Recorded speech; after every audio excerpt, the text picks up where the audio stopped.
Let's get a little bit more on the background to what is happening. Joining me now is journalist and author of the Palestine Laboratory, who was based in East Jerusalem between 2016 and 2020, Anthony Lowenstein. Anthony, good morning to you. Were you taken by surprise at this audacious operation by Hamas? Well, surprised by what happened. I mean, no one was really expecting it, but not overly surprised by why it happened. I mean, ultimately, one of the things that I think people need to remember is that if you live in Gaza, and I was reporting there for many years and have spent time there since the last 15 or so years, for the majority of Palestinians there, there's 2.5 million of them roughly. It's a blockade imposed by Israel and Egypt. And that means basically you don't have freedom of movement, you can't leave when you want, you can't say study outside the country very easily.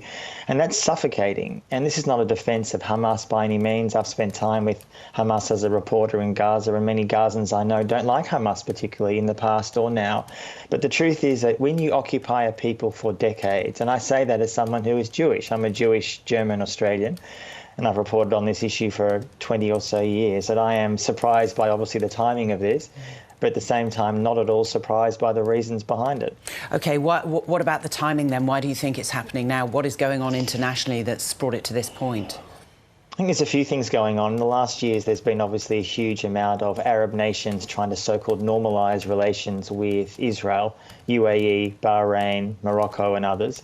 The one at the moment that's not formally secured that relationship is Saudi Arabia, and the US has been pushing that. And Saudi, of course, is a major Arab state. And I think many in Hamas would feel, correctly so, that normalising relations with an occupying power is completely inappropriate. I think it shows that there is almost a power struggle of sorts for Palestinian leadership, that the Palestinian Authority, which is backed by the West, and including Australia, I might add, which is a thuggish, corrupt organisation that runs the West Bank nominally, although Israel ultimately is the occupying power there, has no power. Essentially, it's a contractor for Israel. And I think Hamas wants to show to Palestinians, both in Palestine and across the Arab Muslim world, that in fact they are the leaders of the Palestinian struggle. And I think also finally, obviously I can't clearly get inside Hamas's head, but I think it seems quite likely that a lot of people in the Palestinian movement, both in Australia and around the world, are so infuriated with years and years of Western silence on this. I'm talking about from Australia, US, Europe and elsewhere, that somehow there's a belief that you can lock people up, occupy them. And of course, let's not forget, Human Rights Watch, Amnesty International and others have called what's happening in Palestine apartheid. That's their words. Every Israeli human rights organisation has called it apartheid. If that is the case for years, and it is, and I've reported on that myself, as have other journalists, eventually people will snap. People will break. You cannot continue to behave like this as a Jewish state, a self-described moral state, and expect Palestinians simply to lie down and accept it. Of course, the rest of the world, or the Western world at least, is going to support Israel here. And actually Hamas have taken a step over the line, if you like. The taking of hostages, civilian hostages, of which I've seen much footage taken back into Gaza, that leaves the rest of the world united against Hamas, which is a terrorist organisation. Do you see that as a crossing the line? Look, the reason I think that Hamas is doing that probably is that what, of course, gets far less attention is the fact that Israel has over 1,000 Palestinians in Israeli jails who are which there they would no doubt say are terrorists.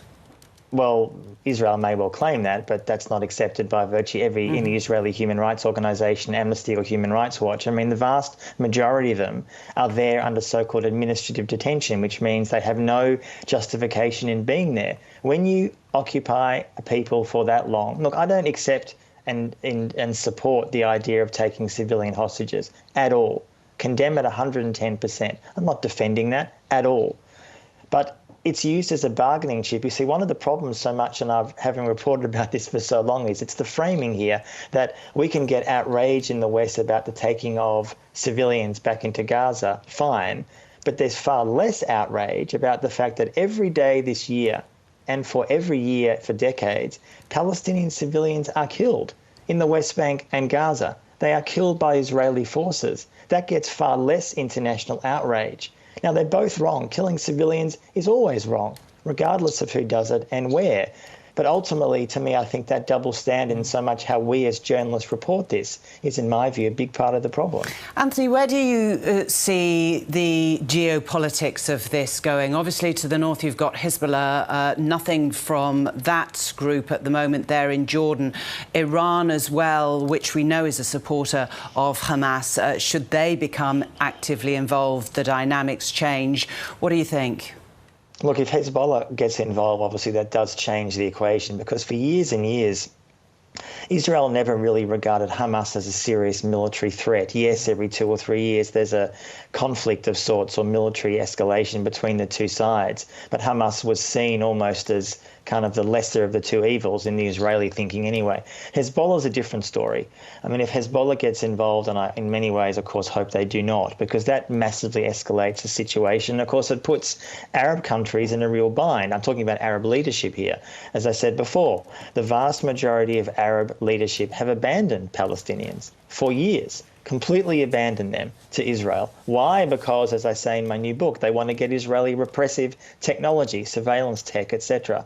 So I think it's going to put a lot of pressure on Arab states, including Saudi, to take a bit of a step back towards Israel. In terms of Western powers, you said before, and you're right, the US, Europe, Australia will 110% support Israel. I don't think that's going to change. But ultimately, what it shows is that the current status quo is not sustainable. It is not sustainable. You can keep on occupying a people for decades and decades and decades. And it's important to note, this is the longest occupation in modern times. It's the longest occupation.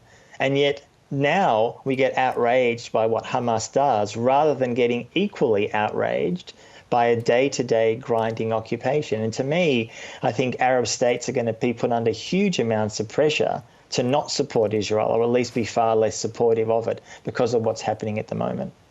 Anthony Lowenstein, thank you very much.